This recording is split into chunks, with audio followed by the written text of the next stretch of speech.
Hi, this is Frank Lefebvre.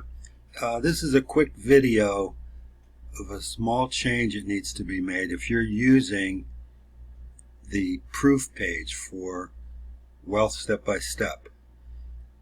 You can see our team's getting so big it's not fitting on this page. These are supposed to be circles. So find the copy in Lead Sleep, find your copy, and launch the editor, and then click on the picture. And you'll see the width is 600 and the height is 500. You need to change the height. The actual height is 1186. Let's try 1200. Okay, so that's going to make the picture longer and in proportion. So that's all you have to do. While we're in here, make sure that My Lead Sleep Social Review isn't here. Either make your own review or you can hide elements. You click on this and then you can hide it.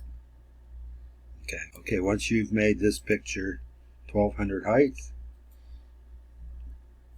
click on Save. Then when we refresh the page, you'll see the changes. Okay, that's it for now. Talk to you soon.